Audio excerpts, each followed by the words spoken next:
More than 4 months ago, this was the scene in East Palestine, Ohio. Today, this was the scene at the Ohio Statehouse as people brought their concerns to the capital city. Thanks for joining us tonight at 11, everybody. I'm Yolanda Harris. And I'm Andrew Kinsey. 10 TV's Carly Dion went to the Statehouse to hear what they had to say. She's in studio tonight with their message. Carly.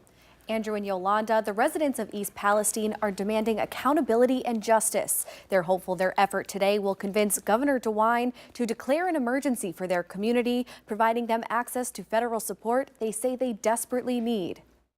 We need this help now. We need help now. East Palestine residents hoping their request is heard loud and clear. We must now demand that Governor DeWine assign emergency declaration for East Palestine. That demand bringing dozens of supporters to the Statehouse Wednesday, sharing personal stories from the last 4 months. February 3rd. February 3rd. It's a day that will be etched in the minds of residents of East Palestine and its surrounding communities for the rest of their lives. And my family has lost everything. A fiery train derailment released toxic chemicals into the air, ground, and water that day. The impacts of this disaster still affecting those who live there. Because people are still getting sick. It started with respiratory illnesses, nosebleeds, intestinal issues. It's easy enough to say just pick up and leave, but would you have the money to do that?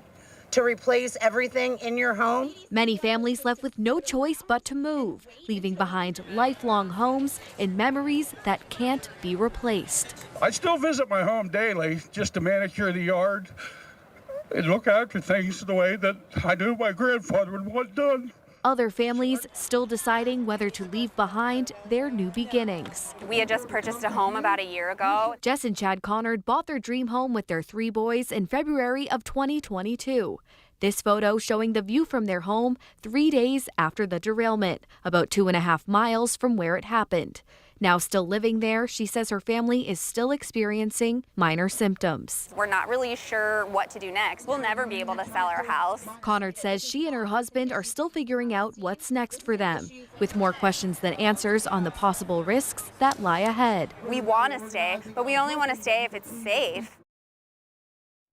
We reached out to the governor's office for a response to today's press conference and are still waiting to hear back. Carly Dion, 10 TV News.